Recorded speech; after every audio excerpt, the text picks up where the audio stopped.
अयोध्या राम मंदिर चढ़ावा चोरी मामले में हुए खुलासों और एक्शन के बाद एक अध्याय का अंत तो हो गया, मगर ये विवाद अभी यहीं थमता हुआ नजर नहीं आ रहा है। जहां ट्रस्ट के पूर्व महासचिव चंपत राय ने अपने इस्तीफे के बाद पहली बार चुप्पी तोड़ते हुए एक चिट्ठी जारी की है। चिट्ठी को पोस्ट के माध्यम से जारी करते हुए उन्होंने कैप्शन में लिखा कि धीरज धर्म मित्र अरुणारी आपदा काल परीखी अहीं चारी।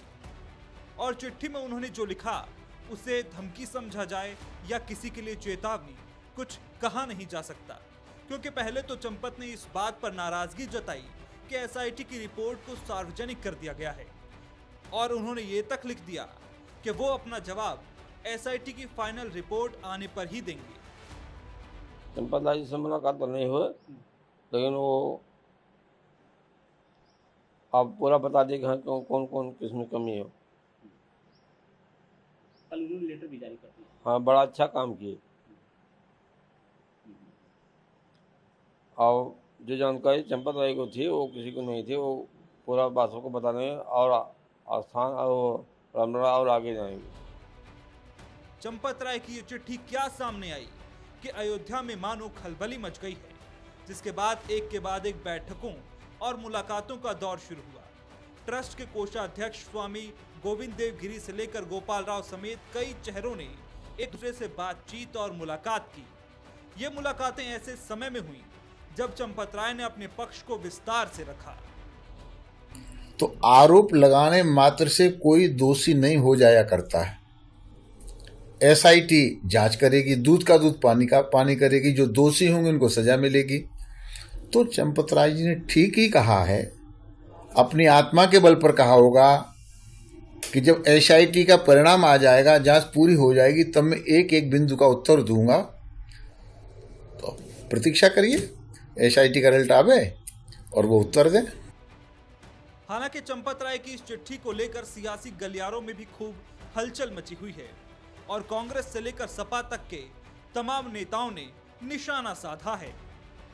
अभी चुप्पी तोड़ रहे हैं, पहले क्यों नहीं बोला इन्होंने? अगर पहले गलत हो रहा था तो इनको पहले बोलना चाहिए था। जब सारी चीजें बाहर निकल कर आ गई तब आप चुप्पी तोड़ रहे हैं।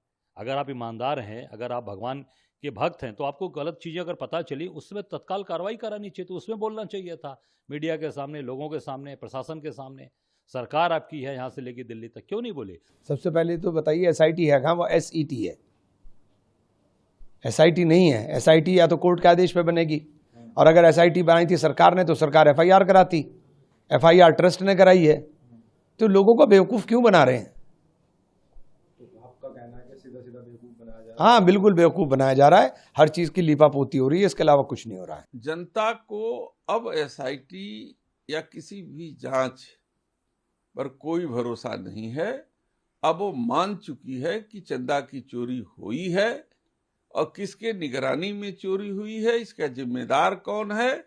इसलिए अब सवाल ये खुलासा करना, जवाब देना, इसका रह ही नहीं गया है। इसलिए अब देश में चंदा चोरों के खिलाफ जो हिंदू जनमानस है वो लामबंद हो चुका है, और इसका खामियाजा भारतीय जनता पार्टी को भुगतना पड़ेगा।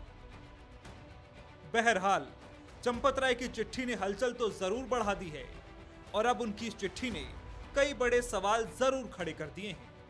जहां उनके धमकी भरे लहजे पर सवाल यह है कि ट्रस्ट से गए निपट ब्लैकमेलिंग पर उतारू चंपत